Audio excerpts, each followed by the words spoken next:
ভিক্ষা করে খাও তো আত্মীয় স্বজনের কাছে না যাও, মাংস পোলাও রেখা প্রতিদিন পান্তা ভাত খাও তো আত্মীয় স্বজনের কাছে না যাও, 3 বেলা জায়গায় 1 বেলা খাও তো আত্মীয় স্বজনের কাছে না যাও, খিদার ঠেলা ছটফটায় মরে যাও তবু তুমি আত্মীয় স্বজনের কাছে না যাও।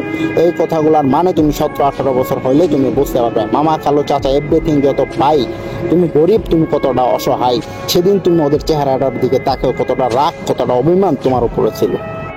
মূলত ভাই এই কথাগুলো বললাম আর কি, এই মনের ভিতরে পয়সা ছিল এর জন্য বললাম, ঠিক আছে।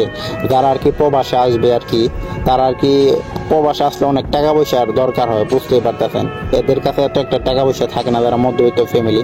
তা আমরা আর কি আত্মীয় স্বজনের কাছে চাই আর কি, ঠিক আছে, কিছু টাকা পয়সা চাওয়ানোর জন্য। তো প্রবাস আইসা যেমন দিয়ে দিন, ঠিক আছে, টাকাটা একবারে নিতেছে না, ওনাদের কাছে টাকা পয়সা আছে, ওনারা কিন্তু দিতেছে না। এর জন্য আর কি মনের দিকে আর কি এই কথাগুলো বললাম। তো আপনার ঠিক আছে এইসব আত্মীয় স্বজনের কাছ থেকে দূরত থাকবেন, ঠিক আছে। সবার আত্মীয় স্বজন এক না, আবার সব আত্মীয় স্বজনও কিন্তু এক না। আমার সাথে এরকম হয়েছে, কিছু কিছু আত্মীয় স্বজন আছে, ঠিক আছে, এখন আমার আরো ফোন দেয় কয় বাবা এই সেই বকর ফকর, কত রঙের কথা। আশা করি সবাই ভালো থাকবেন। আল্লাহ হাফিজ।